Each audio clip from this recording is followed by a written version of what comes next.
할렐루야. 오늘도 주의 전에 나와 예배하는 여러분들에게 주님이 주시는 평강이 임하시기를 축복합니다. 우리 성도들과 함께 인사 나누겠습니다. 주님이 당신을 사랑하십니다. 얼마 전 인도네시아 북부 팔로를 덮쳤던 규모 7.5 지진에 많은 사상자가 나타났습니다. 그런데 그때 성령의 소리를 따라서 딱 3분 먼저 비행기를 이륙시켜 많은 생명을 구한 여객기 기장이 있습니다. 현지 보도에 따르면 이 마펠라라고 하는 기장은 지진이 발생한 당일 출발 예정 시간이 되기 전 출입구가 닫히자마자 속도를 내서 이륙을 했습니다. 이륙하는 중간에 이미 지진이 터져서 흔들렸지만 그것이 지진인 줄 알지 못했고 착륙하고서야 가까스로 피했다는 소식을 들었습니다. 진도 규모 7이 넘는 지진을 피할 수 있었던 이유에 대해서 그는 그 공항을 착륙한 직후 일찍 떠나라는 성령의 음성을 들었고 또 그는 실제로 그 음성을 따랐을 뿐이라고 했습니다. 실제로 그는 비행기를 착륙시킨 뒤 빨리 떠날 수 있도록 여러 가지 조치를 취했던 것으로 드러났습니다. 자신은 조종석을 떠나지 않았고 그리고 승무원들에게는 20분만 휴식을 취하라고 지시를 했습니다. 또 관제탑에도 3분 먼저 출발할 수 있게 해달라고 요청도 했습니다. 그래서 그렇게 이륙한 뒤 공항 관제탑과 교신을 시도했지만 이미 무너진 팔루 공항의 관제탑에는 답할 사람이 아무도 없었습니다. 하나님은 지금도 살아계십니다. 그리고 하나님의 사람들에게는 하나님의 소리를 들을 수 있는 메시지를, 소리를 우리에게 말씀하시는 줄로 믿습니다. 우리는 지금 주님의 오심을 대망하는 대림절 두 번째 주일을 맞이했습니다.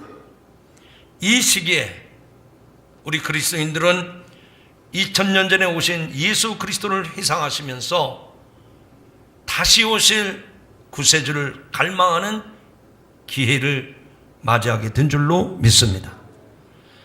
세례 요한의 선포는 오늘 우리들로 하여금 주님의 오심을 진심으로 준비하게 하고 있습니다. 여러분, 예수님의 오심을 어떻게 기다리고 준비하고 있습니까? 오늘 본문의 말씀을 통해서 세례 요한은 세 가지 면에서 주님의 오심을 준비하고 기다리라고 말씀을 하십니다. 첫째는 통치자들에게 회개하를 선포하라고 말씀을 하십니다. 누가는 로마의 황제인 디베리오와 빌라도 총독 그리고 유대의 통치자들, 분봉왕들이죠. 그들을 언급하는데 그들 모두는 역사적으로 부정적인 평가를 받았습니다. 역사적인 배경을 살펴보면 로마 제국의 2대 황제인 디베리오 가이사가 황제의 자리에 오른 지 15년이 되던 해입니다.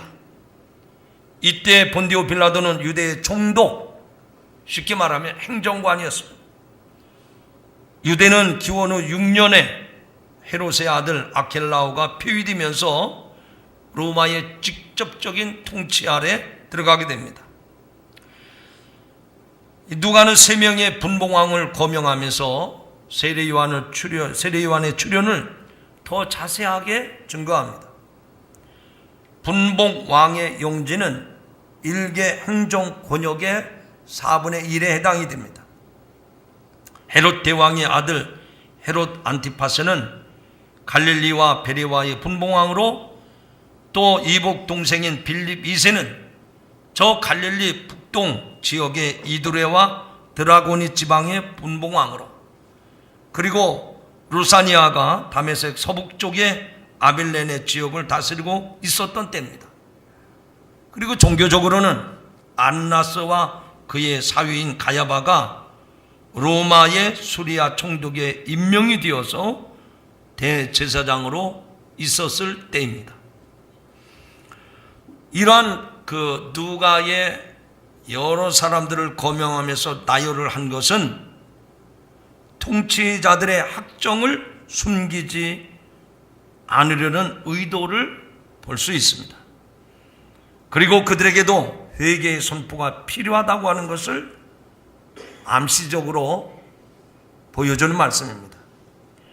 그렇게 회개의 세례를 전파하며 그리스도에 대해 증거함으로써 통치자뿐만 아니라 백성들 가운데도 큰 반향을 불러일으켰던 세례 요한은 결국 헤롯 안티파스에 의해서 투옥되고 주의 선구자로서의 사명을 다하고 역사의 무대 뒤로 사라져갔습니다. 우리는 2018년 대한민국 한가운데 한국교회와 성도들이 서 있습니다.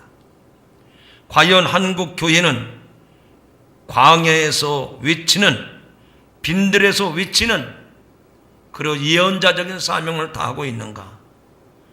과연 한국교회는 국가와 통치자들을 위해서 그리고 이 땅에 살아가는 모든 백성들을 향해서 무엇을 외치고 전하고 있는가 하는 것입니다. 세례를 요한은 그 당시 유대 사회에서 통치자든 백성들이든 회개의 메시지를 선포하고 회개의 세례를 받으라고 요청을 했습니다. 그리고 그 요청에 독사의 자식들은 세례를 받으러 그 앞에 나왔습니다. 세리도 나왔습니다. 군인도 왔습니다. 백성들도 심지어는 예수님까지도 그에게 세례를 받으러 왔던 것을 알 수 있습니다. 요한은 그가 누구라도 회개의 선포를 두려워하지 않았던 것입니다. 오늘날 한국 교회의 강단은 교인들에게만 선포하는 자리가 아닙니다. 국가와 사회를 향해서, 통치자들을 향해서, 그리고 이 땅에 있는 모든 백성들을 향해서 하나님의 말씀을 선포하고 전해야 될 줄로 믿습니다. 주의 오심을 준비해야 하는 세례 요한은 세상의 권력자들에게, 통치자들에게, 그리고 모든 백성들에게 회개하라고 선포를 했습니다. 실제로 세례 요한은 약대토를 옷을 입고 메뚜기와 석청을 먹으면서 광야에서 회개의 세례를 선포했습니다. 유대인들에게 있어서 예언자가 마땅히 있어야 할 자리는 다름 아닌 광야였습니다. 그 당시에 어떤 예언자가 광야에 있다고 하면 사람들은 거지같이 그렇게 거들떠보지 않았습니다. 하나님의 사람 예언자가 광야에서 외치고 있다 그러면 그 예언자야말로 진짜 하나님의 사람, 하나님의 예언자라고 그 당시 사람들은 생각을 했습니다. 그래서 세례 요한이 광야에서 외치는 자가 되었던 것입니다. 사람들은 그에게서 하나님의 말씀을 들으려고 광야로 몰려들었습니다. 그가 회개하라고 외치자 사람들이 그에게 세례를 받으면서 가슴을 찢으며 회개를 했습니다. 사람들은 왜 예루살렘의 성전에 제사장들에게 나가지 아니하고 광야에 가 있는 세례 요한에게로 몰려들었을까요? 그에게서는 진짜 살아있는 하나님의 말씀을 듣기 위해서였습니다. 그러므로 광야의 소리는 살아있는 하나님의 음성을 들을 수 있는 그런 자리였고, 그곳에 가야만 하나님의 생생한 소리를 체험하게 됐던 것입니다. 로마의 디베리오 황제는 예루살렘에 황제상을 세우고 빌라도 총독은 포악한 정치를 했습니다. 그러다가 수리아 총독 비텔리우스에게 자리를 빼앗기고 유대의 분봉왕들은 로마의 앞잡이 노릇을 하며 과중한 세금으로 백성들을 착취했습니다. 이들은 세상의 통치 권력과 권세들이 서슬 버릇게 살아가는 시점에 그 통치자들을 향해서 요한은 회개하라고, 세례를 받으라고 외쳤던 것입니다. 어느 시대이든 사람들에게 주목받는 것은 다름 아닌 지도자들입니다. 황제나 총독이나 분봉왕들이 그들이었습니다. 아니, 그들뿐만이 아닙니다. 종교 지도자들도 마찬가지입니다. 이 세상의 관심은 이러한 권력자들에게 있습니다. 그들의 말 한마디, 정책 하나가 많은 사람의 관심을 불러일으켰습니다. 그들이 거하는 화려한 왕궁이나 거대한 성전은 모든 이들의 부러움의 대상이었습니다. 통치자들의 높은 지위와 권력은 자신들을 위해서 남용하는 것이 아니라 가난하고 억울한 백성들을 보호하는 데 사용되어야 하는 것이 마땅한 것 아니겠습니까? 그런데 그들은 자신들의 지위와 권력이 하나님으로부터 온 것임을 모르고 그 권력을 횡포하고 있었습니다. 그러므로 권력을 남용하고 우용하는 통치자들에게 오늘날 이 교회의 강단은 회개의 메시지를 선포해야 합니다. 만약 통치자들이 강단의 선포를 받아들이고 그들이 죄에서부터 돌이킨다면 그들에게도 오시는 주님은 구원을 베푸실 줄로 믿습니다. 모든 육체가 하나님의 구원하심을 보게 될 줄로 믿습니다. 그런 까닭에 통치자들에게도 또 가난하고 소외되고 헐벗은 백성들에게도 남녀노소 불문하고 모든 사람들에게 회개의 메시지는 필요한 줄로 믿습니다. 두 번째로 통치자들뿐만 아니라 교회의 지도자들에게도 회개하라고 선포합니다. 여러분, 그 당시에 종교 지도자는 누구이겠습니까? 앞서 말씀을 드린 것처럼 본문 2절에 보면 안나스와 가야바가 대제사장으로 있을 때에 이렇게 말씀이 기록되어 있습니다. 그 당시에 종교 지도자는 대제사장이었던 안나스와 가야바입니다. 그러므로 그들에게 하나님의 말씀이 임하는 것은 마땅합니다. 누구보다도 하나님의 사람들, 종교 지도자들에게 하나님의 말씀이 임하는 것은 당연지사입니다.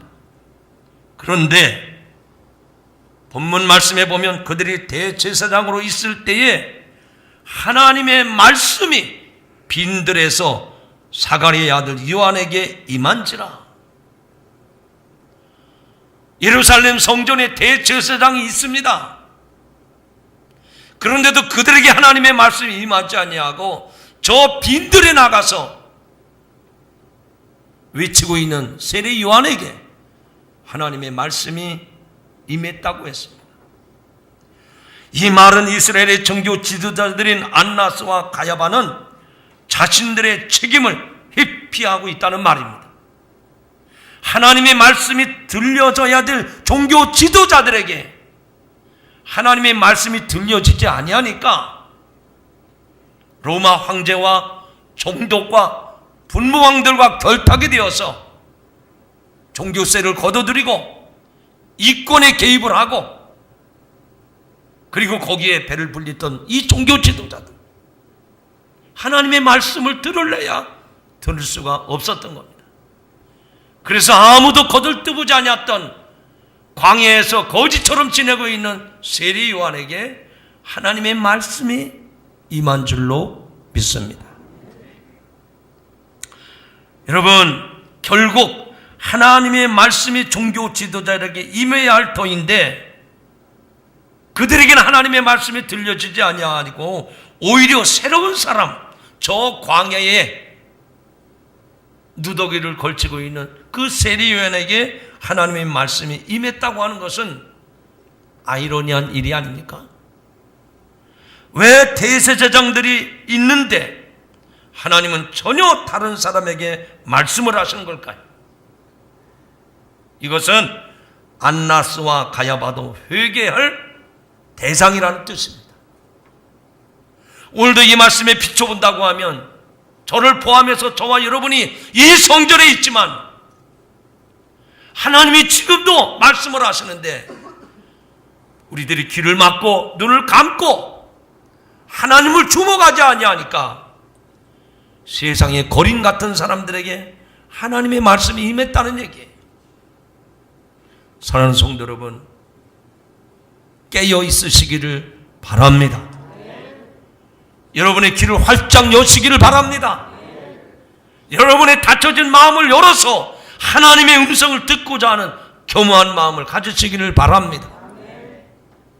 하나님은 우리의 중심을 보시고 우리의 마음을 꿰뚫어 보시는 분이시기 때문에 우리가 지금 하나님의 말씀을 듣고자 하는지 아니면 마음의 문을 닫아놓고 거부하고 대적하고 있는지 아시기 때문에 그 당시 종교 지도자들에게는 말씀하지 아니하시고 저 들에 나가 있는 세리요한에게 하나님의 말씀이 임했던 것처럼 오늘도 그 상황은 똑같다고 믿습니다.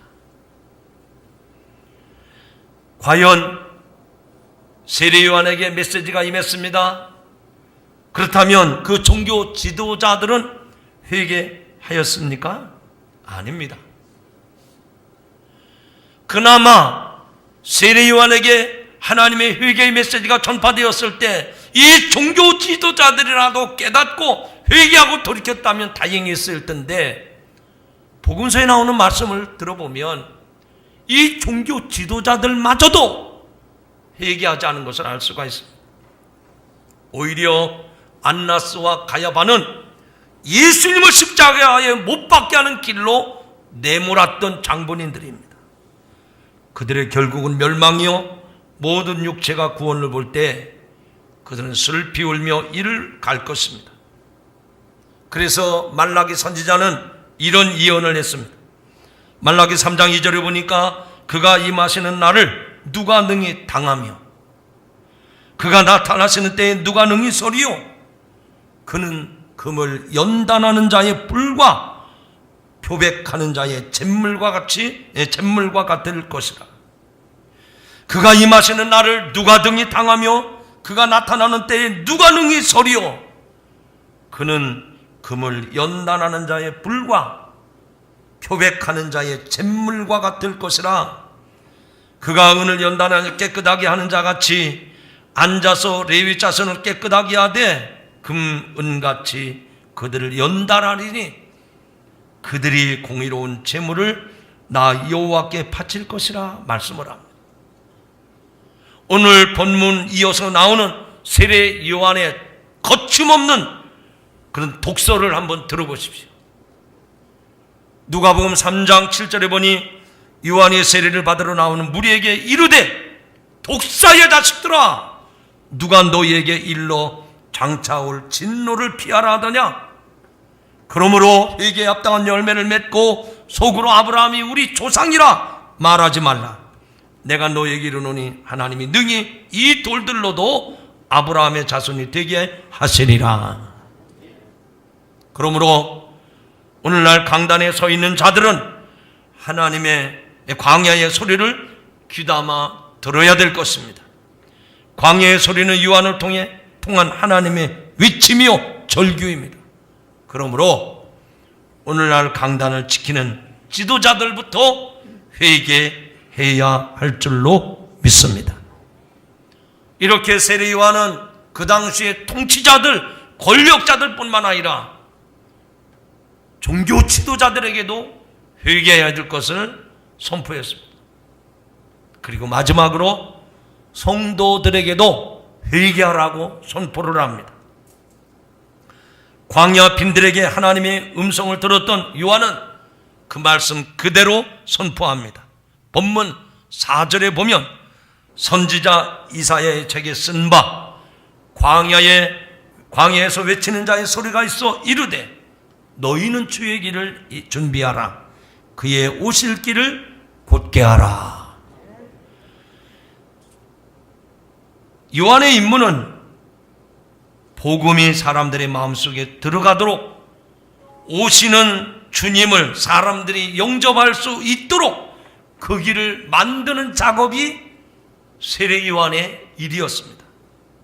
즉 모든 세상의 사람들이 그리스도를 영접할 수 있도록 사람들의 마음과 기질을 조성해서 그들이 그리스도께 영접될 수 있도록 만드는 것이 요한의 임무였습니다. 사람들에게 이 세상의 고급 정보를 알려주는 것이 아닙니다. 여기저기 떠드는 소문을 말하는 것도 아닙니다. 그가 전하는 메시지는 오직 하나님이 주신 말씀을 그대로 전하는 것입니다.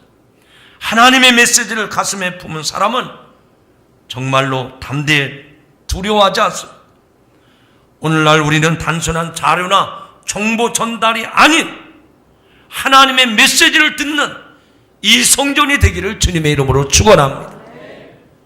이 자리에 나와서 부동산 어디에 투자해야 가치가 있느냐, 그런 정보를 듣는 자리가 아닙니다.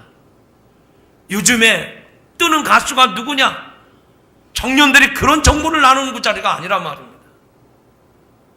오늘 이 자리는 우리를 죄에서 구원하러 오시는, 다시 오실 예수 그리스도를 만나는 그분의 음성을 들을 수 있는 자리가 되기를 주님의 이름으로 축원합니다.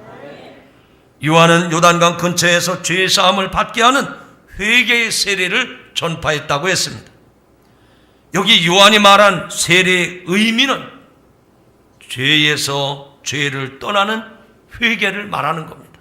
따라합시다. 죄에서 떠나는 회개를 말하는 것입니다.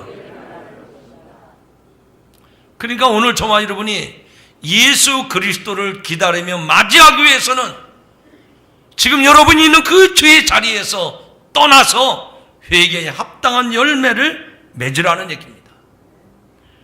요한은 확실하고 단호한 어조로 참된 열매를 맺는 비결, 즉 하나님의 진노를 피할 중요한 방법이 다름 아닌 회개하는 것임을 가르쳐주고 있습니다.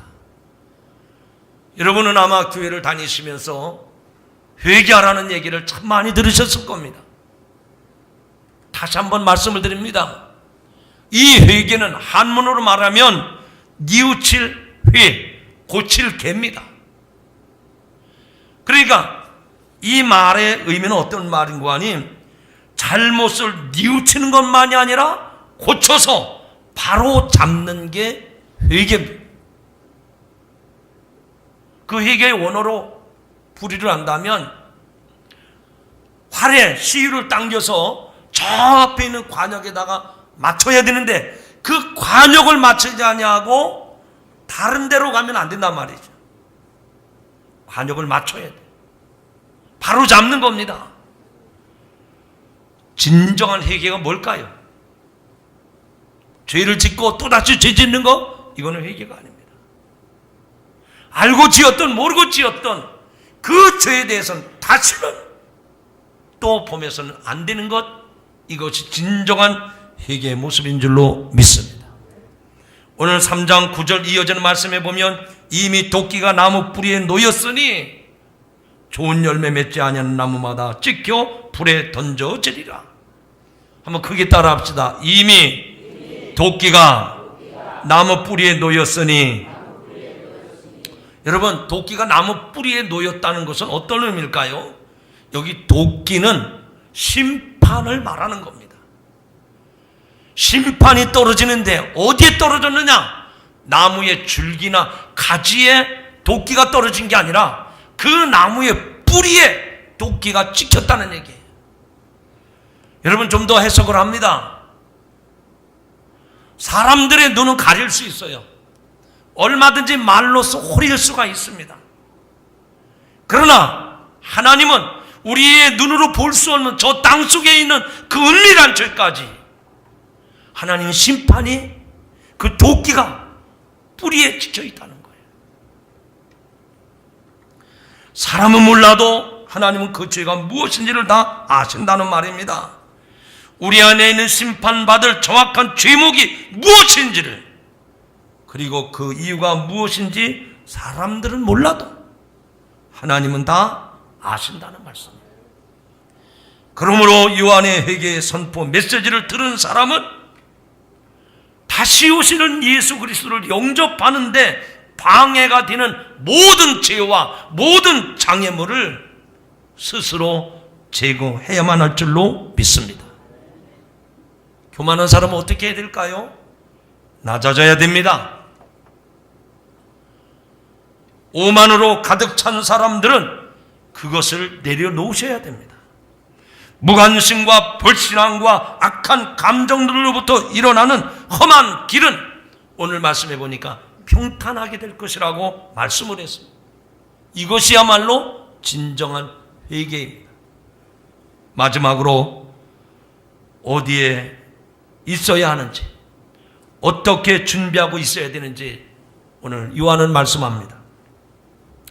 주님의 말씀은 빈들에 있는 요한에게 임했다고 말씀을 합니다. 하나님의 말씀은 세상 권력자에게서 나오지 않습니다.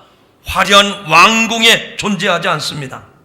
저 빈들에 있는 무명의 선지자, 허름한 복장을 하고 거친 외양을 하고 있었던, 누구도 거들떠보지 아니했던 세례 요한의 입술을 통해서 하나님의 말씀이 선포되었습니다. 하나님이 준비한 자들은 그들이 어디 있든지 하나님이 반드시 찾아오십니다. 주님의 말씀은 빈들에서도 요한에게 찾아오셔서 하나님의 생생한 말씀을 선포하게 하셨습니다. 그발강가에 포로가 되어 있던 저 에스렉에서도 하나님은 찾아가셨습니다. 심지어는 기독교 박해가 극심했던 그때에 저 반모섬에 유배되어 있던 사도 요한에게도 하나님이 찾아가 주셔서 환상을 보여주시고 친히 말씀하신 줄로 믿습니다. 사랑하는 성도 여러분, 여러분 인생의 빈들은 어디입니까? 여러분이 서 있어야 할 그발강가는 어디에 있습니까? 모든 인간관계가 끊어진 반모섬이 여러분에게는 어디라는 말입니까? 하나님을 만날 수 있는 그 자리, 그 고독한 장소, 침묵의 시간들이 내게는 어디에 있습니까? 그 자리가 여러분의 기도의 골방은 아닐까요? 새벽 제단이 아닐까요? 하나님과 만나는 예배의 자리가 아닐까요? 남녀노소를 불문하고 이 땅의 모든 사람들에게 외치는 자의 소리가 여러분을 통해서 세상 사람들에게 들려지기를 하나님은 지금도 고대하시는 줄로 믿으시기를 바랍니다. 1960년도 미국 교회에 거성같이 나타났던 하비콕스라고 하는 신학자는 그의 책 세속도시에서 오늘날 교회가, 오늘날 성도들이 어떻게 돼야 되겠느냐, 좀 어려운 문자를 써서 죄송합니다. 아방가르와 같은 역할을 해야 된다. 그 어려운 얘기를 했어요. 쉽게 말합니다. 아방가르는 오늘날로 말하면 화재 현장에 불이 번져가지고 사람이 죽어가고 있는 그 현장에 소방차가 사이렌 소리를 울리면서 모든 방해물을 물리치고 그 현장에 빨리 가듯이 그 사이렌 소리를 내는 것이 아방가르라는 거예요. 오늘날 이 땅에 예수 그리스도가 이 세상의 구원자로 오시는데 여러분, 예수님이 오십니다. 그 사이렌 소리처럼 크게 외치시기를 주님의 이름으로 축원합니다. 여러분, 혹시 응급 환자가 되어서 앰뷸런스에 옮겨져서 응급실에 가본 적이 있습니까? 평상시는 느끼지 못했지만 내가 위중한 상황이 되어서 앰뷸런스에 머물 수 있고 병원에 응급실로 달려갈 때 앰뷸런스가 다 그 신호등 지켜서 다 그렇게 천천히 갑니까? 지금 생명을 다루고 있는 이 환자를 병원에 빨리 이송하기 위해서는 라이트를 켜고 소리를 2번, 3번 울리면서 쏜살같이 병원에 가는 것처럼, 앰뷸런스의 그 사이렌 소리처럼 하나님께서는 저와 여러분에게 외치는 자의 소리로 세상 사람들이 그리스도의 오심을 전하라고 말씀하고 있습니다. 이제 말씀했습니다. 사랑하는 성도 여러분, 오늘 세례요한은 우리에게 외치는 자의 소리를 들으라고 선포했습니다. 과연 여러분은 어떤 소리에 관심을 두고 살아갑니까? 들어도 아무 유익이 없는 세상의 그 쓸데없는 소리, 이제 내려놓으시기 바랍니다. 그리고 그 하나님의 메시지를 듣고 우리가 맺어야 할 회개에 합당한 열매를 맺으시기를 축복합니다. 혹시 심판의 도끼가 내 인생의 뿌리에 놓여있지는 않습니까? 이제라도 깨달으면 그 심판의 도끼를 피할 수가 있습니다. 회개하면 진노를 면할 수 있습니다. 오늘 우리에게 들려오는 하나님의 귀한 메시지에 귀를 기울이고 회개에 합당한 열매를 맺으며 주의 오심을 다시 한번 간절히 사모하고 기다리는 여러분들이 되기를 주님의 이름으로 축복합니다. 사랑의 하나님, 대림절 2번째 주일을 맞이해서 외치는 자의 소리를 들으라 말씀하시오니 진심으로 감사합니다. 우리가 이 세상 살면서 하나님의 소리를 듣지 못하고 세상에 소용없는 쓸데없는 소리를 들으면서 살아왔습니다. 이에는 우리의 마음과 우리의 귀를 열어 주시어서 하나님의 소리를 듣고 우리도 그처럼 외치며 살아가게 하여 주시옵소서. 그래서 그 소리를 듣는 자마다 회개에 합당한 열매를 맺게 하여 주시옵시고, 다시 오실 구세주 예수 그리스도를 영접하는 성도들이 되게 하여 주옵소서. 이 땅의 통치자들, 권력자들, 그리고 모든 백성들에게 하나님의 외치는 소리가 이 성탄절을 맞이하는 백성들에게 들려지게 하여 주옵소서. 예수님의 이름으로 기도드리옵나이다. 아멘.